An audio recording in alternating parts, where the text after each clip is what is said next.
Hey there, everyone. Welcome to our weekend in review. It is going to be kind of fun today because I get to put the shoe on my foot asking the questions, and you have to give the answers. No, I was, both of us were actually away on a little vacay. I was in Florida. Mike was on more of a staycay. Mike was preaching to our church this Sunday, did a great job, and I'm excited to pick your brain a little bit about some of this in our weekend in review. Well, the brain's small, so pick delicately. Yeah, so there's one line here that I thought just really hit this whole thing on the head. Okay. You know, we like to pretend we don't have any vulnerabilities. So why is it that God so often seems to draw near those who are weak and powerless? Why do we try to be so full when Jesus seems to prefer being near us when we're empty? That's like that line was packed. Yeah. So in preparing for this, that specific line there was like the starting point, I guess, for me for this whole thing. And I had to ask that for myself, like, why is it that when I'm at my emptiest, that is when I have like the most spiritual moments, right? I'm sure you've experienced that, being, at the end of your rope, so to speak, and then some amazing spiritual thing happens. It's like, wow, okay, there's something to this. When I'm at my weakest, when I'm like, I can't bear this or handle this anymore, you lean into Christ, and that's when it's like, wow, I'm way stronger than I thought I was with Christ. Yeah. Anyways, it just made me reflect a lot on some of my personal moments of just weakness. But, yeah. Man, I absolutely loved. I think the miraculous fish catch was amazing. At the end, the last clip. And for those of you, I forgot to catch us up. We are going through The Chosen, the first season, and this is episode number 4, and it's all about the miraculous catch of fish, and really Simon Peter finding the end of his rope. And eventually finding that Jesus is the answer. Yeah. I mean, he deals with the woes of the world, and then he deals with this internal battle with his faith. Like, you're telling us to believe this and have faith in this, but where are you? And so he has this raw discussion with God, and then it's just amazing the way it all progresses. Really great episode. It's so good. Go back and watch it for sure. So this first clip, Eden, Simon Peter's wife, challenges Peter to stop doing everything himself. Peter came out and said, "Hey, we're super behind in taxes. The house is going to get taken. We won't even have food to eat." That kind of a thing. And Eden says, "Well, I'm not surprised. You've been trying to do this all yourself, Peter." And Simon, I guess, at the time. Yeah. So, talk into that. I mean, brutal honesty there. She was so brutally honest, but I love that. And I kind of made a comment on Sunday. I went off my notes, made a comment like, "That's a perfect example of marriage," to an extent. What I really meant was the conversation that they had. I just thought it was so great that they were so honest with each other, and sometimes it's hard conversations, especially when it's finances.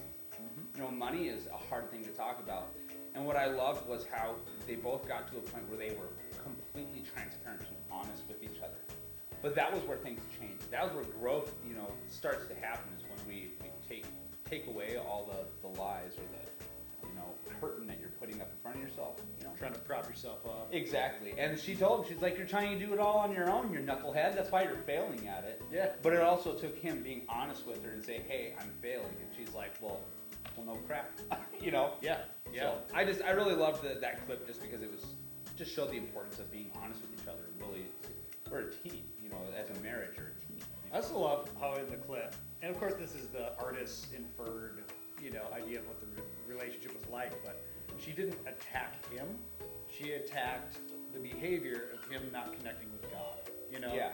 And she could have said, "You're a worthless man. Mm-hmm. I never thought you could make enough money to pay our taxes anyway, blah, blah, blah." That is not what happened. And I thought that's a great example of how to fight in a marriage. Yeah.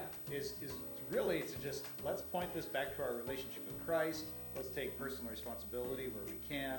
And I just thought it was a cool example of what a good argument in marriage can be like. Yes. Yeah. And I think that's kind of where I was trying to get at. I think it's absolutely. just a solid layout of a good argument. So you were saying how interesting it was, Simon's conversation with God while he was out on the sea, kind of raging against God. What stuck out to you in that clip? I've been there. Yeah. I've been there. Sure. And I remember beating myself up, especially as a new Christian, just beating myself up with with being angry at God and yelling at God and God, this isn't working out. And these things are all wrong. I mean, where the heck are you? Why aren't you helping me? I remember having all these raw emotions, and they were honest emotions, albeit they were, surrounded with misunderstanding, or, I don't feel like I fully understood my spiritual situation in those moments. But my emotions were real nonetheless. And the reason I really love this because I think we as Christians need to understand that God can handle our emotions. And it's when we're honest and when we're real that real growth, real breakthrough can happen. And when we're trying to pretend, even to God, trying to pretend like we've got it all together, it's just not going to work out. Yeah. And you see time and time again in Psalms where David comes to God in his happiness, in his despair, in his sadness, and in all of his emotions. Read through Psalms. It's raw. Sure, it looks a little poetic and beautifully written, but it's raw emotions, I always love how David's like, Lord, smite my enemies. Why did they get away with so much? And then at the end of the Psalm, I praise you, Lord, because you're wonderful. But I love that in a way because it's like he was very raw and very real, but he did bring it back and like, okay, you're still God. Yep. I'm not. I praise you. Yeah. It's just great. So we can have these emotions. Yeah. God designed these emotions. We're going to have them. But really good way you wrap that up. How he ended those Psalms was that he brought it back to God. He brought it back. God was the focal point in all that, in the midst of all his stuff. So I just really love that clip because it's just a good example of we can be real with God and God still loves us. He can handle it. He can handle it. I also just like as Simon Peter was letting out his anger, like it showed that he was actually taking the situation to God at that point. Yeah. Because he was angry with God. Yeah. But before he was just, I'm just doing this myself. I don't need you, God. And it almost took him going through that phase of anger to be like, okay, God, where have you been? To actually bring it to the Lord. Yeah. And honestly, with that too, like when you're in your good seasons, go back and look at your bad seasons and find where God was. Yeah. I've said it before, it's like a scavenger hunt, trying to find, okay, where was God in the midst of that really bad situation I was in a few years back, where I felt like I had no out. And it's really good for especially these kind of moments. Seeking God, when you're in your good, seeking God, where was he at in the bad?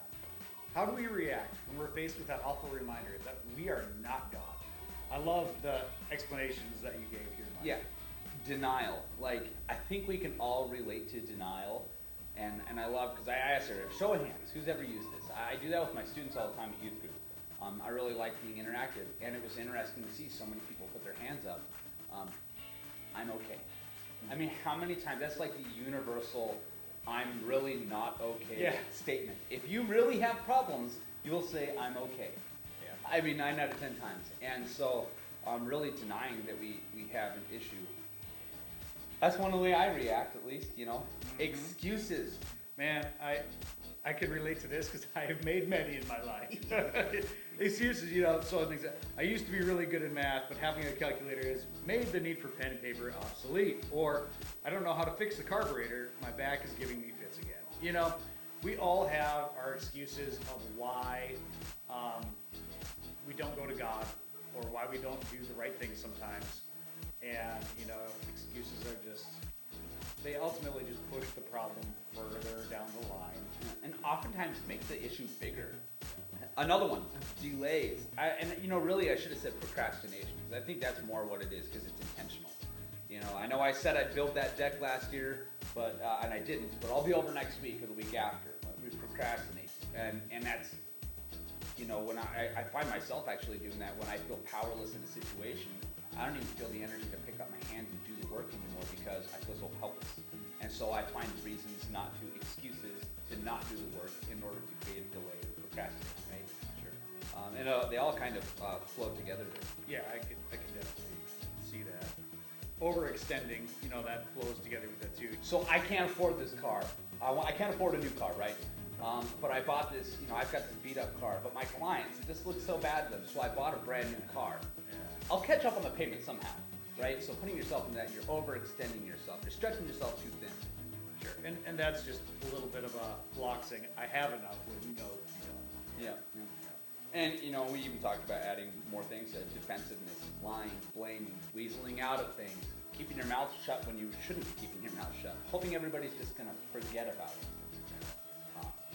And I can relate to so much of that defensiveness, man. Holy smokes. Especially when You do something wrong, you mess up, and you know that you didn't have the control, you didn't do it right, you were inadequate of some sort, and somebody says something to you, hey, bud, you know you messed this up, and immediately defensive. Oh. So finally, we get to see in this final clip, God does come through, and in a huge way for Simon Peter. And you talked about this a lot, but it's amazing to think about how this actually did happen. But even the recreation of it was amazing. Yeah, the recreation. It was almost a similar thing. They needed fish and they had no fish, right? They had no fish, and they were 5 days out from their deadline. There's a whole video on it. The miracle of the fish was the label or check it out. Video here. So, they have these, CGI guys, or whatever, these techs that have done movies, box office films, billions of dollars worth over the years. So these were experienced, 20, 30 years of experience in doing special effects and whatnot. They just couldn't figure it out. They didn't have any real fish. All their computer software, it just didn't look realistic enough. And I love it because in the midst of all this, they're filming the whole thing. They got to add the fish later. And they're 5 days from deadline, and they're still filming it. And then Dallas Jenkins, he's the creator of The Chosen, he's standing in the water, and he's like, look guys, God had to perform a much bigger miracle than the miracle it's going to take to make this episode. And I had to pause there because I just thought, like, man, write that down. What a powerful statement. Like, this guy had so much faith with this looming deadline, not even knowing how the heck they're going to make it happen, and they have to make it happen. And he was like, God's got this. We don't. God's got this. Yep. And then one of the creators, one of the CGI guys, whatever, tech, he was woke up in the middle of the night. Like, I thought that was just so cool. God gave him this revelation, the green burrito, which, again, I'm just going to leave you with that. You got to go watch it. But yeah, that's awesome. I mean, and I think that's just an awesome part, of The Chosen. Again, it helps you like experience kind of what you read in the Bible in a way that you haven't experienced it before, or think about it in a way you haven't experienced it before. Again, go back and read the actual Bible, but I love how it just makes it very real to everyday life. And I love how even the creator was like, okay, if Jesus can actually did this, why can't we have a little bit of faith right now for the recreation of this? yeah, for sure. Super cool. So, to wrap this all up, all in all, we hate being powerless, and I think we can all agree to that. We hate having no control over our situation or our circumstances. Yeah. And I made the statement on Sunday that it's not when we're strong that we're strong in Christ's power, but it's when we're weak that we're strong in His power. So I just want to encourage you, like, whatever situation or circumstance that you're in where you feel powerless and you're feeling stuck, just lean on Christ. And lean on your brothers and sisters in the church. Like, it's so important that we fellowship. And sometimes we need to hear truth, just like Eden gave to Simon. Sometimes we need to hear the real truths. Yeah. But we have to be willing to listen and accept that and receive that too. Yep. I actually think, a little bit of a tangent, but this is a reason why some people don't actually come to a physical church service, because they don't want to appear weak. Yeah. And that's, it's something we need to get over, because it's when we come and when we fellowship and when we have real talks with each other that we actually grow, like you talked about, like just like with Eden and Simon, and this, it's like that's, it's okay to be vulnerable with other Christians. Yeah. And share your heart. Yeah, we need to be a part of the change for that. There's a stigma behind talking about depression or talking about emotions and hard stuff. We just need to get past that. I think we're civilized enough that we can get past that and just be real with each other and love each other. I mean, that's really what it boils down to. We need to love each other. Show the love of Christ. In a real way. In a real way, yeah, for sure. Well, Mike, you did a great job. Thanks, brother. Thank you very much. I appreciate it.